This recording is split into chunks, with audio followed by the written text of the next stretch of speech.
Okay, how do we ascend?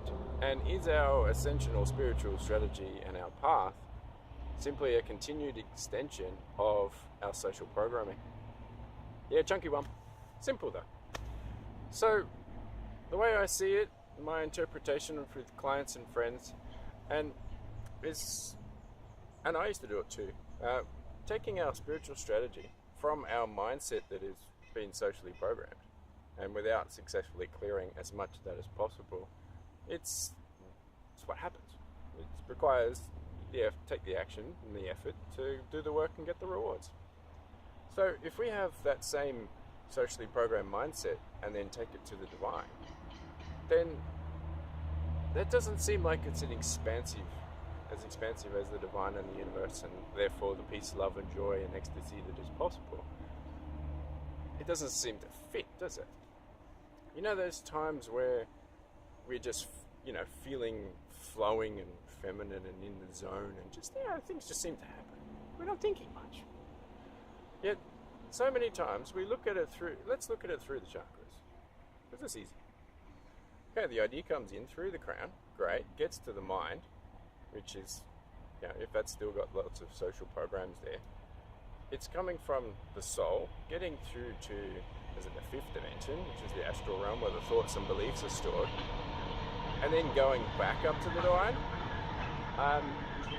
Okay, that hasn't really gone through the whole being, and is really only going to result in more thoughts and beliefs and that are coming up and haven't been dealt with, and that's the perfect recipe for delusion. It's not fun, and it's certainly not going to help. So, and of course the mind is pretty much, the spiritual brain is in the solar plexus, as we know, the side of the egoic self. So if we're not even getting down to the egoic self and trying to go back up, then we're not clearing our mind and our programming and our ego, which is stored in our cellular structure, with the controller being in the gut. So hang on, where is my focus? And a lot of, especially in Western spirituality, and there's a lot of, light and love, focus on the heart. Beautiful, love it. But that's simply that people are being led there to purify their blood and their circulation and their lymphatic system, because that's oxygenated blood is essentially another word for energy. And of course, receiving that energy coming back to the heart is the ability to receive love. And if that's full of crapola from our normal bodily processes that happen every day, then that receiving love is tainted. And of course, our energy body, which is 2 fingers outside our physical body, puts that out into the universe in our own day-to-day experiences for us to learn lessons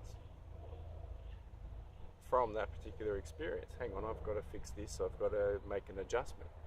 And if we're still using our programmed mind and then applying that to our spiritual practice, how do we get the message that our mind needs to take this action to improve ourselves?